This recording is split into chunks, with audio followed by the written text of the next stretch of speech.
اور اس رد عمل نے تمام ان لوگوں کو مجبور کیا حماس کے جھنڈے کے نیچے اکٹھا ہونے کے لیے جن کے پیارے اسرائیل کی ظلم اور بربریت کا شکار ہوئے. اور یہ وہ تمام لوگ تھے جو ایک ڈٹرمینیشن کے ساتھ پلان کر رہے تھے, اور 2 سال کے عرصے میں جو پلان کرنے کے بعد جب اٹیک کیا گیا تو اس اٹیک نے یہ کلی کھول دی کہ نہ تو اتنی بڑی فضائیہ تھی ان کے پاس, حماس کے پاس, نہ کوئی ایٹمی وار ہیڈ ہے, نہ کوئی بہت ڈیپ انٹیلیجنس آپریٹو سسٹم ہے, لیکن ان کے اندر ایک پیشن ہے, ایک جذبہ ہے, ایک ڈٹرمینیشن ہے قبلہ اول کو آزاد کرانے کے حوالے سے, اور اپنے جو انکروچڈ ایریاز ہیں, جو انکروچ ہو چکے, ان کو چھڑانے کے لیے. اب آپ دیکھیے کہ اسرائیل جو اپنے آپ کو دنیا کا ٹاپ جو دفاعی نظام رکھتا ہے, پوری دنیا کی معیشت کے اندر اس نے اپنے پنجے گاڑے ہوئے ہیں, امریکہ کی بالخصوص معیشت اس کے گرد گھومتی ہے, اسی وجہ سے امریکہ کھل کے اسرائیل کی پشت پناہی پہ آ گیا, اور اتنا بڑا انٹیلیجنس نیٹ ورک ہے, لیکن اس کو کانوں کان خبر نہیں ہوئی کہ یہ ہمارے پہ حملے کیسے ہوئے, اتنی بڑی تعداد میں میزائلز کیسے فائر ہوئے. اور ابھی بھی اسرائیل اس بات کا احاطہ کرنے کی کوشش کر رہا ہے کہ مزید کہاں کہاں پہ ہائیڈ آؤٹس میں حماس کے لوگ چھپے ہوئے ہیں, اور کہاں کہاں سے آپریشن کی کاروائیاں چل سکتی ہیں اور ہو سکتی ہیں. اور یہ بڑی کاروائی تھی جس میں ان کے جو فوجی ہیں, ان کے لوگ ہیں, ان کو بھی جو ہے وہ پکڑا گیا, اپنے پاس حماس نے اپنے پاس رکھا ہوا ہے. یہ تمام کی تمام صورتحال ایک چیز کا متقاضی ہے, ایک طرف انڈیکیشن کرتی ہے کہ اگر آپ معصوم اور مظلوم لوگوں کی آواز نہیں بنیں گے, ان کے اوپر ظلم کریں گے, تو پھر ایک وقت آئے گا کہ وہ معصوم اور مظلوم لوگ سر پہ کفن باندھ کے آپ کی طرف اٹیک کریں گے. اگر دنیا چاہتی ہے کہ اس دنیا میں امن رہے, یہ خطہ پر امن رہے, اور حماس کی اور اسرائیل کی جنگ میں مزید مسلمان شریک نہ ہو, مسلم امہ اس میں شریک نہ ہو, تو بیٹھ کے پھر ایک کلیئر کٹ پالیسی کے تحت چیزیں ڈیسائیڈ کرنی پڑیں گی. ایسا نہیں ہو سکتا کہ اسرائیل ہو یا کوئی اور ہو, وہ ہمارے قبلہ اول کی بے حرمتی کریں, وہ قرآن پاک کی بے حرمتی کریں, وہ ہمارے آقا صلی اللہ علیہ وآلہ وسلم کی بے حرمتی کریں, اور مسلمان جو ہے وہ خاموشی سے بیٹھے رہے. ایسا نہیں ہو سکتا, اور میں یہ سمجھتا ہوں کہ یہ جنگ طوالت اختیار کرے گی اور مسلمان اس میں مزید شریک ہوں گے مختلف ممالک سے. بالکل ٹھیک ہے. اچھا منور, جیسے کہ ابھی کاشف بھی بات کر رہے ہیں, کیا آپ کو لگتا ہے کہ مسلم امہ اس تنازع پر ایک پیج پر ہے, اور دوسرا یہ کہ پاکستان کا اس معاملے میں کیا کردار ہونا چاہیے؟ دیکھیں, پاکستان کو کھل کر حمایت کرنی چاہیے, کیونکہ فلسطین اور کشمیر کا جو معاملہ ہے وہ دونوں ایک ہی طرح کی نوعیت کے ہے, اور پاکستان نے اسی وجہ سے آج کے دن تک اسرائیل کو تسلیم نہیں کیا. اگرچہ بہت سی سفارتی کوششیں ہوئی, بہت سے پریشر بھی آئے, لیکن پاکستان نے کہا جب تک کشمیر کا مسئلہ ریزالو نہیں ہوتا وہ اسرائیل کو تسلیم نہیں کر سکتا. اور یہ چیز یونائٹڈ نیشن کے جو ہے وہ قراردادوں میں موجود ہے, اور اسی وجہ سے پاکستان جو ہے وہ اس نے اس معاملے میں اپنا اظہار ہمدردی جو ہے وہ فلسطینیوں کے ساتھ کیا. حالانکہ یہ جو اچانک سے جو معاملہ ہوا اس پہ بظاہر تو یہ لگ رہا ہے کہ فلسطینیوں نے آ کے اسرائیل کے اندر اٹیک کیا اور ان کی سوورینٹی کو چیلنج کیا, لیکن یہ دوسری طرف یہ دیکھا جائے کہ جہاں پہ قومیں آزادی کی جنگ لڑ رہی ہوتی ہیں اور ان کے پاس بہت زیادہ وسائل نہ ہو, تو پھر وہ اسی طرح کی ٹیرر ایکٹیویٹیز کے ذریعے ہی وہ اپنے آواز بلند کرتی ہے, اور اسی طریقے سے دنیا کو اپنی طرف متوجہ کرتی ہے تاکہ وہ لوگ ان کی بات سنیں اور ان کے مسائل کا تدارک کریں. دوسری طرف آپ نے بات کی عرب دنیا کی. عرب دنیا یا اسلامی ورلڈ جو ہے وہ اس معاملے میں سپلٹ ہے اور سپلٹ رہے گا, اور یہاں پہ تو بات اسرائیل کو تسلیم کرنے کی ہو رہی تھی. اگر یہ اچانک سے حملے نہ ہوتے تو شاید آئندہ چند ہفتوں کے بعد سعودی عرب سمیت بہت سے عرب ملک جو ہے وہ اسرائیل کے ساتھ سفارتی تعلقات قائم کر لیتے اور اس کو تسلیم کرتے. بہت سے ممالک میں تو اسرائیل کی اب پروازوں کا سلسلہ بھی شروع ہو چکا ہے. تو میں یہ سمجھتا ہوں کہ یہ معاملہ اس کو اگر ڈیپتھ میں جا کے دیکھا جائے تو یہ رشیا اور یوکرین کی وار جو ہے وہ اس کا رد عمل بھی ممکنہ طور پہ ہو سکتا ہے. یہاں پہ فلسطینی تو بہت عرصے سے مار کھا رہے تھے, لیکن ان کے پاس جنگ لڑنے کے لیے نہ ہتھیار تھے نہ اسٹریٹجک ریسورسز ان کے پاس موجود تھے. تو یہ اچانک سے جو ان کو یہ چیزیں ملی ہیں، تو اس کا مطلب یہ ہے کہ کوئی نہ کوئی ایسی طاقت جو ہے وہ انوالو ہوئی ہے جس نے ان کو یہ راکٹ وغیرہ کی سپلائی کی ہے. یہ ایک دم سے نہیں ہوا، اور یہ چونکہ اس ریجن کے اندر 3-4 ممالک میں یہ ان تنظیموں کی کافی ہمدردی موجود ہے اور ان کے لیے مین پاور کی دستیابی ممکن ہے. تو یہ جنگ یہ لڑی تو جائے گی، لیکن اس میں الٹیمیٹلی مسلمانوں کا ہی زیادہ خون بہے گا اور ان کو ہی زیادہ مار پڑے گی. اگر پوری اسلامی دنیا بھی ایک ہو جائے تو میں نہیں سمجھتا کہ کوئی ایک ایسے ملک بھی ہوگا جو یونائٹڈ اسٹیٹس کے سامنے یا برطانیہ کے سامنے یا فرانس کے سامنے یا یورپی یونین کے سامنے کہے کہ ہاں جی یہ انہوں نے بڑی زیادتی کی ہے، اس کے لیے ہم ان کے سامنے کھڑے اور ان کی اخلاقی سپورٹ سے بڑھ کے کوئی حمایت کریں گے. تو یہ ایسا مجھے نظر نہیں آ رہا، لیکن یہ ہے کہ وہ فلسطینیوں کو ایک طویل عرصے سے باہر پڑ رہی ہے اور انہوں نے یہ رد عمل دے کے ایک دفعہ پھر دنیا کی توجہ اس جانب دلائی ہے کہ بھی ان کا مسئلہ حل کیا جانا چاہیے، ورنہ خطے میں امن نہیں ہو سکتا. ٹھیک ہے امتیاز صاحب، پاکستان کا اس معاملے میں کیا کردار ہونا چاہیے پہلے تو یہ بتائیے گا، اور دوسرا یہ کہ جیسے کہ ابھی منور بھی بات کر رہے ہیں کہ عالمی سطح پر اس مسئلے کو کبھی سنجیدگی سے لیا ہی نہیں گیا ہے. آپ کو کیا لگتا ہے یہ معاملہ طول پکڑے گا یا کچھ حل ہے، اب اس کی امید ہے؟ دیکھیں اگر یہ طول پکڑتا ہے تو پوری دنیا کا نقصان ہے. ہم یوکرائن کی جنگ کو نہیں بھولے، نہ ابھی تک بھگت رہے ہیں.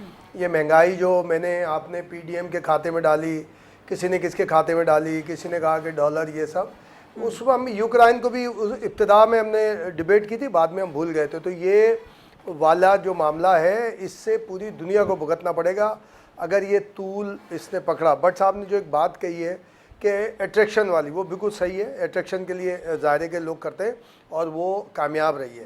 اور جو آپ نے اپنے انٹرو میں کہا بات وہ صحیح ہے. دیکھیں حماس کے حوالے سے کریڈٹ جاتا ہے کہ حماس نے سارا کیا اور ایک عرصے سے کر رہے ہیں وہ. اس کے علاوہ بھی اور بھی گروپ ہیں، الفتح بھی گروپ رہا ہے اور وہ، لیکن گزشتہ دہائی میں حماس نمبر 1 رہی ہے. اور اس نے یہ اگر ہم دیکھیں 2-3 سال میں یہ دوسرا تیسرا ان کا سکسیسفل، حالانکہ اس میں کیجولٹیز ہماری یعنی مسلمانوں کی یا فلسطینیز کی زیادہ ہوئیں، لیکن دنیا کو بتایا انہوں نے کہ ایک جدید ترین ٹیکنالوجی کا مقابلہ کیا جا سکتا ہے اسٹریٹجی کے ساتھ. میں چونکہ ڈیفنس کورسپونڈنٹ بھی ہوں تو یہ ساری چیزیں ہم نے سیکھی ہیں، دیکھی ہیں کہ آپ کے پاس جس کے پاس جو اسلحہ ہے دنیا میں، اور سب کو ایک دوسرے کے بارے میں پتہ ہے، وہ چلانا کیسے ہے اور کس انداز سے کرنا ہے، یہ آپ کے کیپٹن کی، آپ کے کمانڈر کی جو اس وقت فیلڈ میں ہوتا ہے اس کی ذمہ داری ہوتی ہے وہ کیسے اس کو کھیلتا ہے. تو حماس نے اپنی جو یعنی کہ پرانی ترین کہہ لیں یا جو بھی، اس کو اپنی اسٹریٹجی کے ساتھ ایسا کیا کہ جو کاؤنٹر میزائل تھے اسرائیل کے، ان کو یہ پتہ تھا ان کے کمانڈرز کو، اور انہوں نے اس بارے میں پلان بھی کیا کہ ہم کنٹینیو اگر میزائل فائر کریں گے چاہے وہ بہت ہلکی نوعیت کے ہوں. تو وہاں پہ جو میں اس نام بھول رہا ہوں ان کے میزائل کا ایک ٹیکنالوجی اسرائیل کے پاس ہے وہ، اور بڑی مخصوص ٹیکنالوجی ہے اس کی کہ جو فضا کے اندر ہی ہٹ کرتا ہے اس کو. لیکن انہوں نے کنٹینیوس اتنے میزائل فائر کیے حماس نے کہ اس کا وہ سسٹم بھی فیل ہو گیا، کام نہیں کر سکا. ظاہر ہے 1-2 کو ہٹ کیا اس نے، باقی اس کے اندر گئے. اور مجھے فاکلینڈ کی جنگ میں نے پڑھی تھی اسٹریٹجی کے اندر، تو فاکلینڈ والی بھی واقعہ یاد آیا کہ جی برطانیہ اور فاکلینڈ کا جب پرابلم تھا تو فاکلینڈ کو انہوں نے ایسے بحری بیڑے سے گھیرا تھا. تو فاکلینڈ کے اسکواڈرن لیڈر جو کہ ریٹائرڈ تھا، اس نے پرانے جہازوں سے اس بحری بیڑے کو جو جدید تھا وہ کیا. لیکن اس میں ہمیں خارجی، سیاسی، سماجی، معاشی طور پہ بھی دیکھنا پڑے گا. دیکھیں امریکہ کی ہسٹری ہے، عراق کو، لیبیا کو، ان سب کو تباہ کرنے کے لیے اس نے اپنے لوگوں کو مروایا، اپنی اسٹریٹجی پہ عمل کیا. 9/11 کروایا اس نے.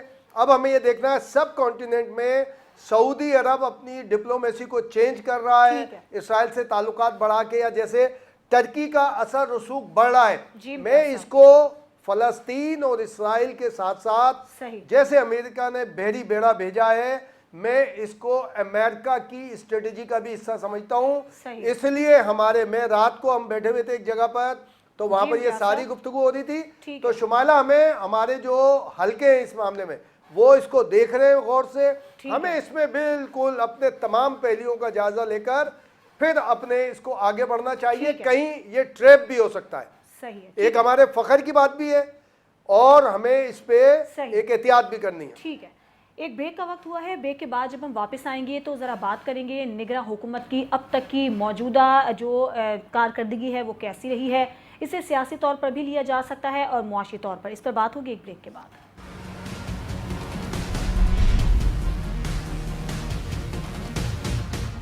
Welcome back. اب ہم بات کریں گے نگراں حکومت کی اب تک کی سیاسی طور پر اور معاشی طور پر کارکردگی کیسی رہی ہے، اس کے اثرات کیا رہے ہیں اور عوام کو کیا کوئی فائدہ پہنچا ہے، کیا مہنگائی میں کچھ کمی ہوئی ہے، اور اس کے علاوہ جو نگراں حکومت کی جانب سے اقدامات اٹھائے جا رہے ہیں ملک کے امن و امان کے حوالے سے، سیکیورٹی کے حوالے سے اور معاشی استحکام کے حوالے سے، وہ کیسے ہیں منور صاحب؟ جی بالکل، یہ نگران حکومت اب تک الیکشن کروانے کے حوالے سے پیش رفت کرنے کے علاوہ باقی شعبوں میں اس نے اچھی کارکردگی کا مظاہرہ کیا۔ اس ٹائم پہ وہ ڈالر کو انہوں نے کنٹین کر دیا، گولڈ کی پرائز وہ نیچے آ گئی، آٹے کی قیمت نیچے آ گئی، دالوں کی قیمت نیچے آ گئی، اسی طرح شہ خورنوش ان کی قیمتیں بھی تھوڑی سی کم ہوئی ہیں۔ تو یہ ایک اکنامک پالیسی جو ہے اس کے اوپر وہ سختی کرنے کی وجہ سے یہ ممکن ہو سکا، اور اس میں حکومت جو ہے اس کو تمام ریاستی اداروں کی بھی سپورٹ حاصل ہے، جس کی وجہ سے یہ چیزیں ممکن ہو سکی، ورنہ تو یہ ڈالر کو تو یہ 400 روپے پہ لے جانے کی باتیں کر رہے تھے۔ یہ حوالہ مافیا اور ہنڈی مافیا جو ہے وہ تو یہ کہہ رہا تھا کہ بھی ڈالر اب کنٹرول میں نہیں آئے گا، 400-500 کے اوپر جائے گا۔ تو یہ حکومت کے تمام اداروں نے جو بل کے ایک پیج پہ آ کے جو ڈیسیجن لیے، اس کے نتیجے میں آج جو ہے وہ ڈالر جو ہے وہ تقریباً 40-50 روپے کم ہوا، اور اس میں گریجولی اس میں مزید کمی آئے گی۔ اور یہ یہاں پہ پھر جو فوریکس کے ماہرین ہیں اور جو اسحاق ڈار صاحب ہیں ان کا حوالہ ضرور دوں گا، جن کا یہ کہنا ہے کہ ڈالر جو ہے وہ جو اس کی ایکچوئل پرائز وہ 250 کے قریب بنتی ہے۔ اور یہ اسی طرح یہ 2 دن پہلے ہماری یہ بات بھی ہوئی تھی فیڈرل منسٹر سے، تو انہوں نے بھی یہ خوشخبری قوم کو سنائی تھی آف دی کیمرہ کہ بھی یہ ڈالر جو ہے وہ جلد جو ہے وہ 250 کی قیمت میں آ جائے گا، اور اس کے بعد پھر الٹیمیٹلی پیٹرولیم کی پرائز میں بھی کمی آئے گی۔ اور انہوں نے تو یہ اندیا دیا کہ کم از کم 50 روپے فی لیٹر جو ہے وہ پیٹرول کم ہوگا۔ تو اس سے یہ آپ دیکھیں کہ پھر جو مہنگائی کا بڑھتا ہوا طوفان ہے اس میں ضرور کمی آئے گی، اگرچہ یہ معاشی حالات ملک کے اس طرح نہیں ہے کہ اب مزید کوئی ٹیکسیشن کا عمل ہو سکے، عوام جو پہلے ہی بدحالی کا شکار ہے۔ تو بہرحال یہ ایک میں یہ سمجھتا ہوں کہ یہ ٹھنڈی ہوا کا ایک جھونکا ہوگا جو غربت میں پسی عوام کو ملے گی، اور اگر حکومت نے جو دعوے کیے ہیں اگر اس پہ عمل بھی ہو گیا تو یقینی طور پہ عوام کو تھوڑا بہت ریلیف مل سکے گا۔ ٹھیک ہے امتیاز صاحب، آپ کیونکہ عوامی حلقوں میں بیٹھتے ہیں، آپ کو کیا لگ رہا ہے عوامی سطح پر نگراں حکومت کی کارکردگی کو عوام کیا سمجھ رہے ہیں، مثبت یا منفی؟ جو منور بٹ صاحب نے بات بتائی وہ پوری پرفیکٹ ہے کہ جی ایک اچھا ایک مشکل وقت میں یہ بات کی اور ایکشن لیا جا رہا ہے سارا، لیکن شمائلہ یہ بھی ایک حقیقت ہے کہ جب کیئر ٹیکر سیٹ اپ آیا تھا نا، یہ تیزی سے ڈالر بھی اور یہ ساری چیزیں اس وقت تیزی سے اور زیادہ بڑھی تھی۔ اگر آپ دیکھیں تو اس حکومت جو پی ڈی ایم کی گورنمنٹ تھی اور کیئر ٹیکر کی گورنمنٹ کے بعد جو اضافہ ہو، ابھی ہم اس لیول پہ بھی ابھی ہم نہیں پہنچے کہ جس ٹائپ اس پہ، لیکن کارکردگی کے لحاظ سے بہت اہم فیصلے کیے۔ اور جس طرح سے اسحاق ڈار نے گزشتہ روز ایک بات کہی کہ نگراں حکومت کے تمام فیصلوں کو آنے والی حکومت آنر کرے گی، امپلیمنٹ کرے گی، اٹ مینس کہ ادھر سے بھی کوآرڈینیشن ایک اویلیبل ہے جو کیٹیگر، کیونکہ بڑے ایک آپ دیکھیں کہ بڑے اہم ترین فیصلے جو کہ پالیسی سے متعلق ہیں، پاکستان کی سلامتی سے متعلق ہیں، اکنامی ہو یا کسی بھی قسم کی سلامتی ہو پاکستان کی، اس سے متعلق ہیں اور بہت اہم فیصلے ہوئے۔ ممکنہ طور پر اگر یہ شاید پی ڈی ایم کی حکومت کرنا بھی چاہتی تو شاید نہ کر پاتی، کیونکہ اس کے اوپر ایک پولیٹیکلی پریشر آتا، پھر دوسرے اب کیئر ٹیکر گورنمنٹ ہے، اس کے اوپر کم از کم پولیٹیکل پریشر نہیں ہے۔ پھر ہماری جو عسکری حلقے ہیں، جو آرمی چیف ہیں، وہ بالکل دیکھیں کراچی میں بار بار کہتا ہوں کہ جو ایپیکس کمیٹی کا اجلاس ہوا، آرمی چیف کی ضرورت نہیں تھی یہاں پر، لیکن انہوں نے آ کے اور مضبوط کیا کہ ہم سب ساتھ ہیں، آ کے بیٹھے اور انہوں نے ساری باتوں کو سنا اور گو ہیڈ کیا، اس سے اور تیزی آئی اور سارے معاملات ہوئے۔ اب لیکن جو یہ معاملہ آ رہا ہے نا، مہنگائی کو ابھی سارے معاملات نہیں ہو رہے کہ جی آٹا بھی اتنا کم نہیں ہوا، دالیں بھی کم نہیں ہوئی،